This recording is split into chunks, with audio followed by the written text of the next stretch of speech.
সরকার, যে দেশে সস্তায় পাওয়া যাবে সেখান থেকে আনা হবে, এমনটা জানিয়ে বাণিজ্য। আসসালামু আলাইকুম এভরিওয়ান, আশা করি সবাই ভালো আছেন। আজকে খুব গুরুত্বপূর্ণ একটি নিউজ নিয়ে এসেছি। আপনারা জানেন পাট, পেঁয়াজ অ্যান্ড সয়াবিন তেল। তো এই তিনটা বিষয় নিয়ে আলোচনা করব। দেখি আপনারা জানেন যে বর্তমান সময়ে কিন্তু বাংলাদেশে আমরা দেখতে পাচ্ছি পাটের যে হাই ভোল্টেজ ছিল সেটা কিন্তু ক্রমাগত একটু কমছে। আপনারা জানেন যেটা আমদানির কারণে আমরা যেই সকল বাজারে আপনাদের পাটের ভিডিও আপনাদের করে দেখাই, সেই ক্ষেত্রে কিন্তু আমরা দেখতে পেয়েছি যে পাটেরা কিন্তু দিনকে দিন একটু ডাউনে যাচ্ছে। এটা কারণটা হচ্ছে আপনারা জানেন আমরা চাঁদপুর বাজার দেখিয়েছি, নাজিপুর বাজার দেখিয়েছি। স্পেশালি আমরা দুইটা বাজারই ভিডিও তৈরি করি পাটের জন্য। সেক্ষেত্রে আপনাদের হিউজ পরিমাণ কিন্তু পাট আমদানি হচ্ছে, যার কারণে কিন্তু পাটের একটু আমরা দাম কম দেখতে পাচ্ছি।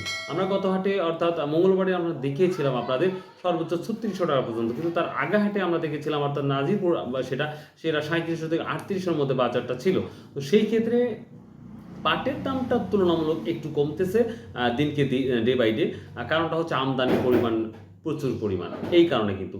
আর আপনারা জানেন ইন্ডিয়া কিন্তু পাট রপ্তানি থেকে একটু পিছাইছে, যার কারণে পাটটা নিচ্ছে না কিন্তু। তো এই বিষয় নিয়ে অবশ্যই একটা টাটকা ফ্রেশ আপনাদের নিউজ আমি অবশ্যই স্ক্রিনে শো করব, যেটা আমি যে নিউজটা বলতেছি কতটা অনেস্ট প্রমাণের জন্য আপনারা দেখবেন। এবং এখন আসি আমরা পেঁয়াজ চাষিদের জন্য আমার মনে হয় বাস নিশ্চিত, আমি যেটা মনে করতেছি। কারণ বাংলাদেশি গভর্নমেন্ট থেকে যেই কথাগুলা বলতেছে, এটা আসলে শুনে আমি এটা বিশ্বাস করতে পারি নাই, না মানে করতেই পারি নাই যে পেঁয়াজ চাষিরা যেই পরিমাণ টাকা ইনভেস্ট করেছে সেই টাকা উঠবে না।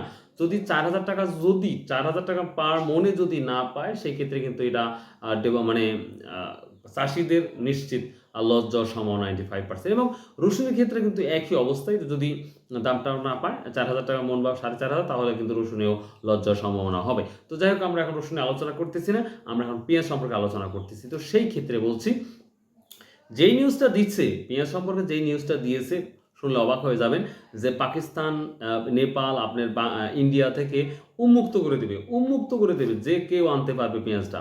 তো যদি এই অবস্থা যদি হয়, তাহলে নিশ্চিত কৃষকের মাথায় বাড়ি এবং বাস নিশ্চিত। এবং আমরা আসি সোয়াবিন তেলে আমরা জানি পাম অয়েলের দামটা তুলনামূলক কমেছে।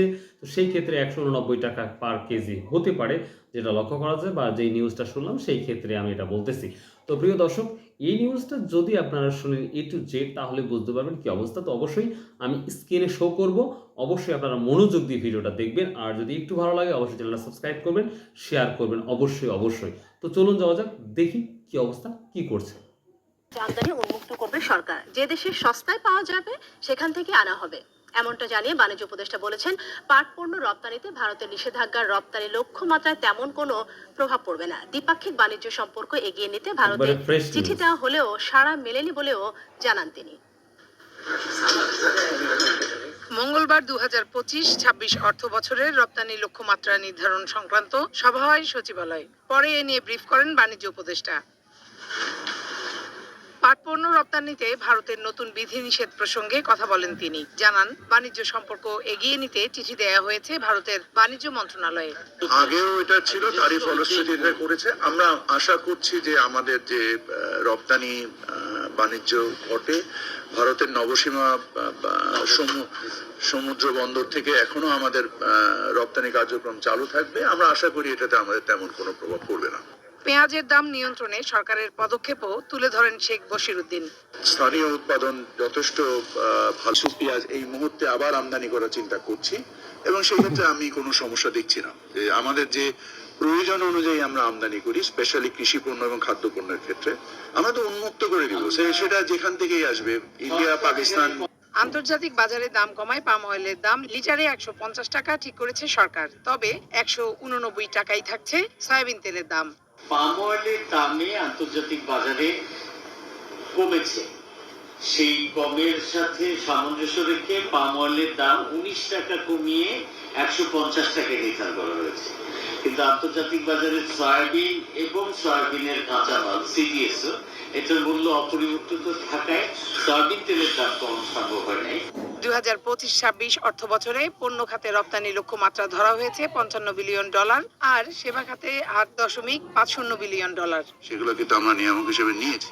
ফারহানা জুথি, তো প্রিয় ডিবিসি নিউজ। দর্শক, এই ছিল ছোট্ট একটি ক্লিপ যেটা আপনারা স্ক্রিনে দেখতে পেলেন। তো আশা করি কথাটা কতটা পজিটিভ সেটা আপনারা বুঝতে পেরেছেন। তো অবশ্যই এটা হচ্ছে আজকের একটা গুড নিউজ। এই নিউজটা আমি পাওয়া মাত্রই কিন্তু আমি ভিডিওটা তৈরি করতে বাধ্য হলাম। তো আশা করি আপনাদের এই ভিডিওটা ভালো লেগেছে। তো অবশ্যই আপনারা এখন চিন্তা করেন যে কী করলে ভালো হয়, কোনটা করলে ভালো হয়, ওইটাই করার চেষ্টা করবেন ইনশাল্লাহ। তো দয়া করি আমরা চাই যে অন্য দেশের ইন্ডিয়া হোক, নেপাল হোক, পাকিস্তানের পেঁয়াজগুলো না আসুক। যেই পেঁয়াজগুলো আমদানি মানে উৎপাদন হয়েছে আমাদের বাংলাদেশে, সেই ক্ষেত্রে প্রচুর পরিমাণ পেঁয়াজের উৎপাদন হয়েছে। তো সেই ক্ষেত্রে যদি আমাদের দেশের পণ্য যদি আমরাই খাই এবং যদি বিক্রি করি, তাহলে কৃষকও বাঁচবে, আমরা সাধারণ জনগণও বাঁচবো। আর যদি বাহির থেকে যদি আমদানি হয়, তাহলে কিন্তু নিঃসন্দেহে কৃষকরা মারা যাবে। তো এই ছিল একটা সত্য একটি আপডেট পাট, পেঁয়াজ এবং তেল নিয়ে। তো আশা করি অবশ্যই ভালো লাগবে। যদি ভালো লাগে ভাই প্লিজ চ্যানেলটা সাবস্ক্রাইব করে দিন ভাই প্লিজ। অনেক কষ্ট করে ভিডিও তৈরি করতে হয় তো তার জন্য। সো আল্লাহ হাফেজ, আসসালামু আলাইকুম ওয়া রাহমাতুল্লাহ।